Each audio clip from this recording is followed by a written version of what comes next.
All right. In this video, we will be discussing about introduction of aphasias. We are starting with the new symptom of neurology, that is aphasia.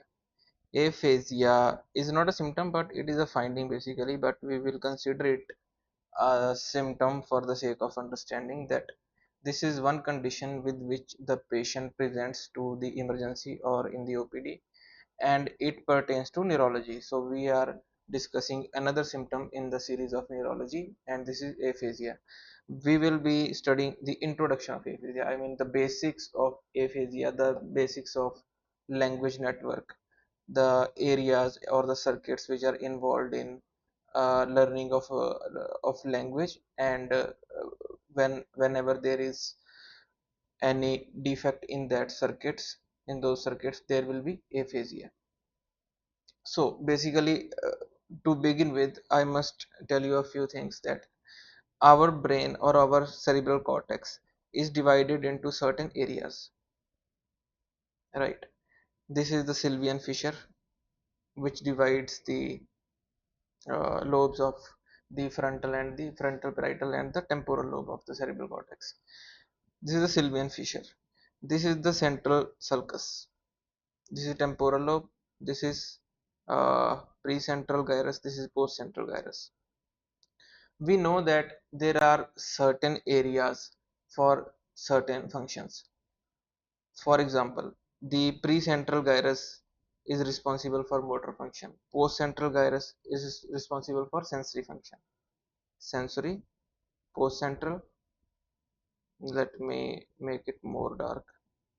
Sensory is postcentral gyrus and motor is precentral gyrus. There are area numbers 1, 2, 3, and 4, and 5, 6, and so on and so forth. This is the occipital lobe, right? Occipital lobe is involved in the uh, it is known as visual cortex. It is involved in vision. This is the temporal cortex. Temporal cortex is involved in hearing the words, right? It is involved in hearing the words. This is area number 41, 42. It is not that big. Area number 41, 42. It is known as auditory area. Auditory area, right? Now, as far as we know the areas, we know that there are certain areas and there are certain functions which are attributed to those areas. But higher functions like language, very important to understand, right? You must never forget whatever I'm going to write now. Language, visuospatial perception,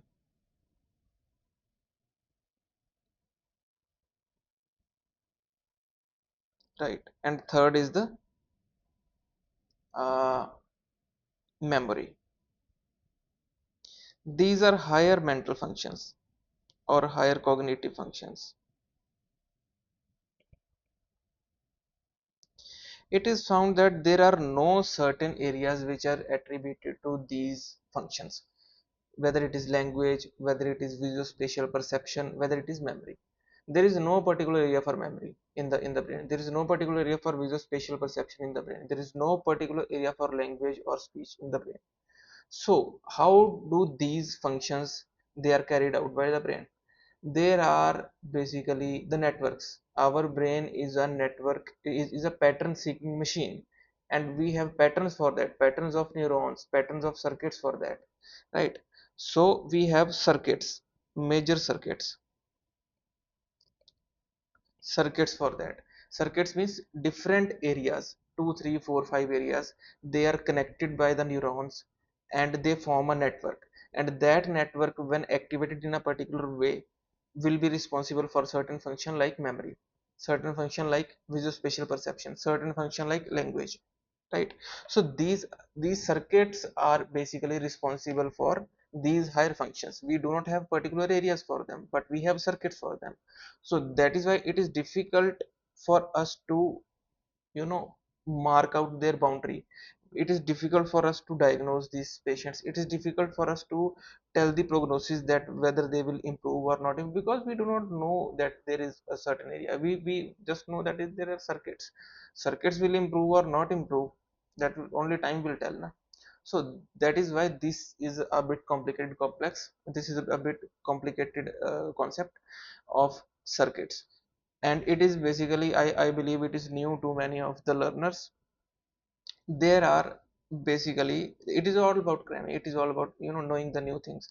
There are basically five major circuits which are involved, five major circuits which are present in brain, which are responsible for language, which are responsible for memory, visual-spatial perception, and higher executive functions. We will discuss these five major circuits one by one in the upcoming videos. Right now, we are concerned with language and we are concerned with aphasia. This is our topic for the day, aphasia or language. So, language, the defect in language is known as aphasia, right? So, this is our topic for today. Now we have to understand which circuit is responsible for aphasia or language, and the damage to that circuit will lead to aphasia. Coming on to our first slide. The first network is known as left perisylvian network for language and aphasias. Right? There is left perisylvian network. Let me draw it again. This is Sylvian Fisher, and perisylvian network is responsible for language. This is the perisylvian network that is responsible for for this thing, right? What is this area? This whole area is the Wernicke's area. This area is the Broca's area, right? And this is the transcortical area or the cortical fibers which connect these two areas. Now, the left perisylvian network for language and aphasias. This is our first major circuit, first major network. The production and comprehension of words and sentences is dependent on the integrity of a distributed network located along the perisylvian region of the language dominant, usually left hemisphere, right? Distributed along the distributed network located along the perisylvian region. This is what we have to remember. Distributed network located along the perisylvian region of the language dominant hemisphere. Usually it is left-sided hemisphere. In right-sided individuals, it is left-sided dominance most of the time, and in left handed persons, it is right in 60%, and in 40% is it is again left. So you have to remember that. There are two major areas. First is the Broca's areas, right? It is present in the frontal lobe. Frontal lobe में inferior frontal gyrus,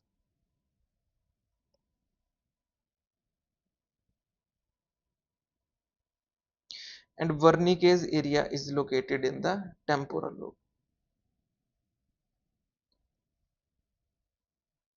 Let me mark the territories. This is the Wernicke's area. It is a very big area, and this is Broca's area. It is present in the frontal lobe. Broca's is present in the frontal lobe, and this area is present in the temporal lobe. Wernicke's area.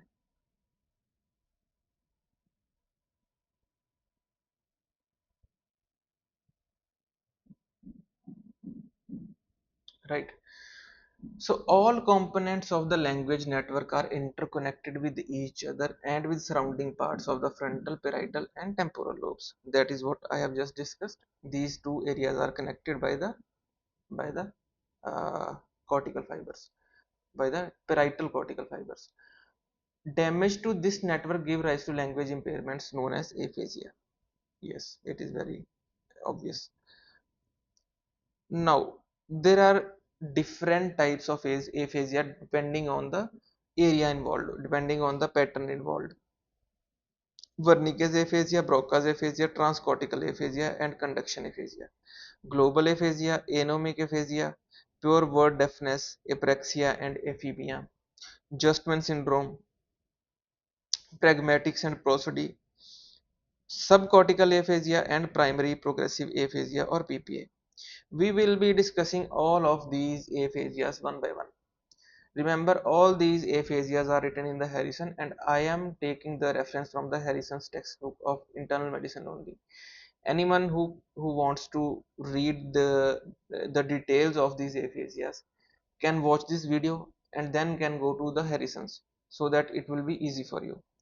We will be discussing all these aphasias one by one, but at the present we will be in this video we will be discussing about the introduction only, and in subsequent videos we will be discussing about the Wernicke's aphasia, Broca's aphasia.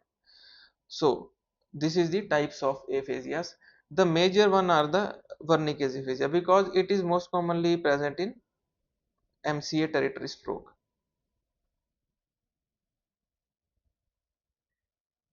Whenever there is occlusion of the middle cerebral artery, inferior division of the middle cerebral artery, it will lead to temporal lobe ischemia, and it will lead to Wernicke's aphasia. Broca's aphasia is also present, is also seen in MCA territory stroke, but in this case there will be superior division which will be involved. Superior division is involved. So this is about the Broca's aphasia.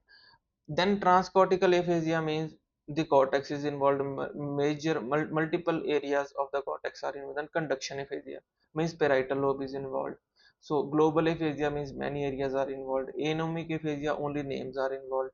Similarly, primary progressive aphasia, it is present in neurodegenerative disorders.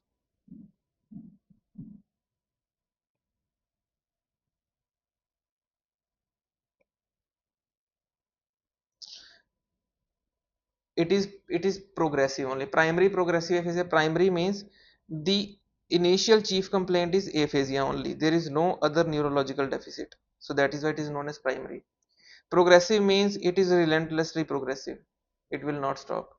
And aphasia means aphasia, it is known as PPA. It has three variants: logopenic and two others. We will be discussing these PPAs in when we will be discussing primary progressive aphasia. Remember, it is present in neurodegenerative disorders like Alzheimer's disease or frontotemporal lobar dementia.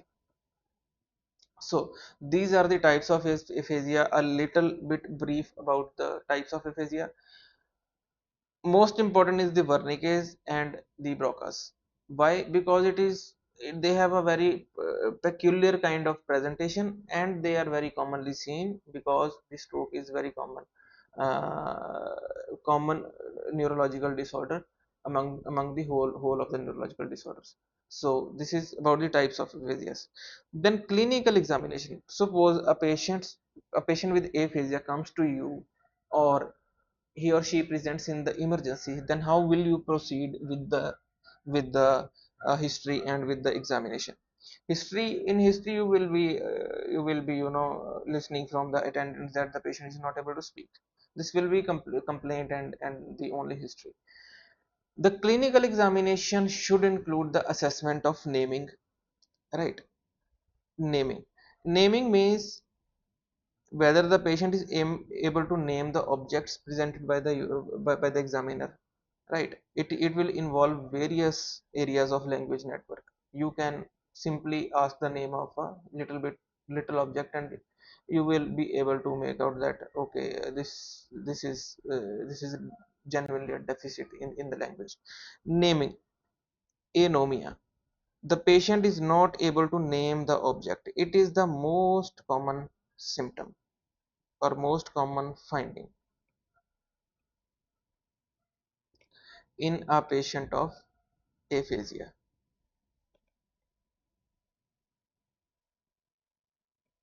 right? Anomia is most common symptom. Then spontaneous speech, whether the patient is able to speak spontaneously or not. Comprehension means understanding the things told by you, understanding the context, understanding the environment, understanding the situation in which he is sitting or standing, right? Whether he is able to tell you that what is happening right now, what is why the patient is presenting to the emergency, that why are you coming to the emergency, right? What happened to you, right? Okay, tell me what is the source of illumination in this room, right? From where the light is coming, right? How the coffee is made. So this is a simple examination. It is a simple questionnaire. It is basically a yes or no kind of question sometimes. Comprehension simply means whether the patient is able to understand the surroundings or not. If the comprehension is gone, if the patient is not able to do comprehension, means Wernicke's area is involved. Wernicke's area is responsible for comprehension. So you will be able to understand that okay, the temporal lobe is gone, maybe inferior division of MCA is occluded. Similarly, repetition, whether the patient is able to repeat the names told by you or not. Repetition is is is gone in, repetition is involved in transcortical aphasias, or it may be involved in conduction aphasia.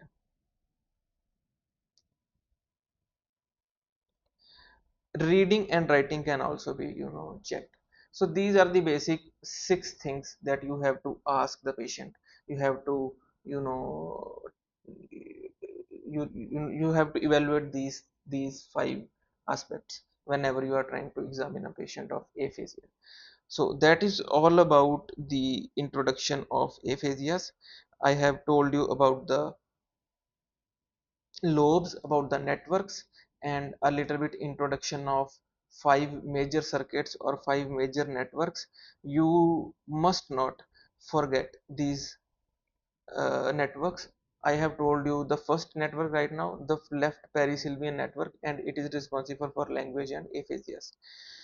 Then we have discussed about the types of aphasias. Then we have discussed about the clinical examination in a case of aphasia.